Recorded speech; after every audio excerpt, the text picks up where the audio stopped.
Hello everyone, welcome to my another new blog. সবাই কেমন আছো? আশা করছি বলে খুব ভালো আছো, আর আমিও অনেক ভালো আছি। আজ ছিল অষ্টমী। সকলকে জানি মহা অষ্টমীর অনেক অনেক প্রীতি, শুভেচ্ছা ও ভালোবাসা। সকলের অষ্টমী হয়তো আশা করি ভালো কেটেছে, আর আমাদেরও সেই দিনটা অনেকটাই ভালো কেটেছে। ওই দিন বিকেলে আমি এই বাড়িতে আসি, মানে বাবার বাড়িতে। তারপর সন্ধ্যাবেলা দুজনে একটু বেরিয়েছিলাম। বেরোনোর কোনো প্ল্যানিং ছিল না, হঠাৎ করেই ও বললো চলো একটু ঘুরেই আসি, বেকার বসে আছি বাড়িতে। তো সেই কারণে বাড়ির কাছাকাছি মোটামুটি আমরা বালি খাইতে এসেছিলাম। এখানে এবছর এই যে প্যান্ডেলটা দেখছো, এটা একদম প্রথম বছর এখানকার পুজো বলতে পারো। ভীষণই ভালো একটা থিম ছিল, খুবই সুন্দর। তো বাড়ির মোটামুটি কাছাকাছি আমরা দুজনে প্রায় 8:30 9টার দিকে বাড়ি থেকে বেরিয়েছিলাম। তো এতটা রাত করে বেরিয়েছি, জানতামই ভিড় হবে, তো সেই কারণে চিনিকেও আমরা আনিনি, আর একটা ঠান্ডার ব্যাপারও রয়েছে। তো আমরা দুজনেই আজকে টুকটাক যে কটা জায়গায় ঘুরবো সবটাই তোমাদের সাথে শেয়ার করব। আর আজকে আমার সেই প্রিয় শাড়িটা পরেছি, মাসলিন, আর সাথে এই ব্লাউজটা। এই শাড়িটা তো আমি আমার অনলাইন থেকেই কিনেছি, আর ব্লাউজটা আমি মিশো থেকে নিয়েছি। কেউ নিতে চাইলে কমেন্ট করতে পারো। আর আমার এই শাড়ি ব্লাউজের কম্বিনেশন তোমাদের কেমন লাগলো, বা আজকে সাজটাই আমাকে কেমন লাগছে, সেটা কিন্তু অবশ্যই কমেন্টে জানিও। তো চলো প্যান্ডেলগুলো দেখতে থাকো, প্রতিমাগুলো দেখতে থাকো, তোমাদের কেমন লাগলো ভিডিও শেষে অবশ্যই জানাবে।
পুজো মানেই সকলের কাছে একটা নতুন নতুন ব্যাপার। মেয়েদের তো নতুন শাড়ি, পোশাক বা জুয়েলারি সমস্ত কিছু পরে একটা নতুন রকম সাজ।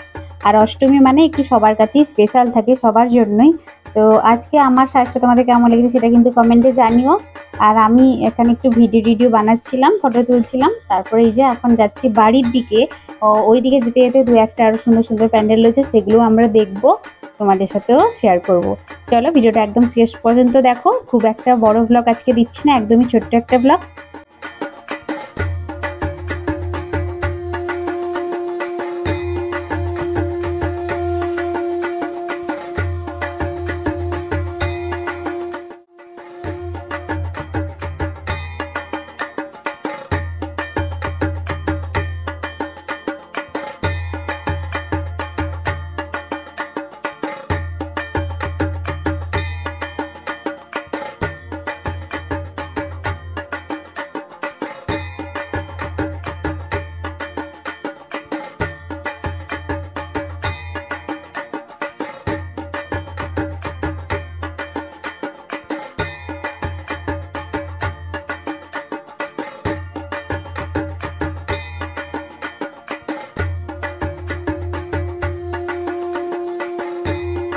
একদম ষষ্ঠী থেকেই ঠাকুর দেখতে বেরিয়েছি, তবে ঠাকুরের কাছে প্রণাম করার মতো সুযোগ কোথাও হয়নি, এতটাই ভিড় সব জায়গাতে ছিল ষষ্ঠী থেকেই।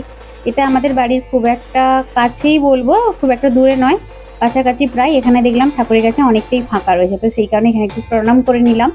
আর এখানে একটা অন্য রকমের ব্যাপার ছিল, এখানে 51 রকমের মা কালীর রূপ ছিল, অনেকগুলো ঠাকুর ছিল এখানে, সবগুলো ঘুরে ঘুরে দেখলাম, তোমাদেরকেও চলো দেখাবো।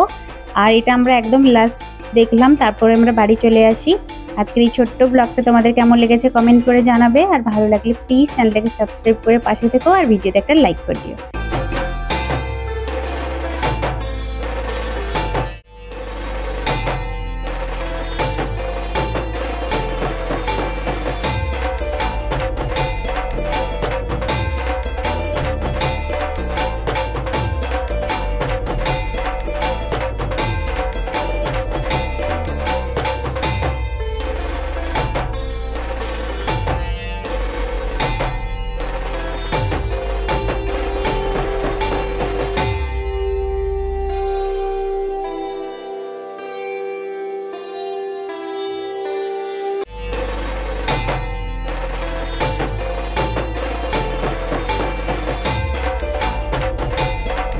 তো চলো আজকের ব্লগটা এই পর্যন্ত, এবার আমাদের বাড়ি ফেরার পালা। আসছি নবমীর একটা স্পেশাল ব্লগ নিয়ে খুব তাড়াতাড়ি, তোমরা সবাই সাথে থেকো। টাটা।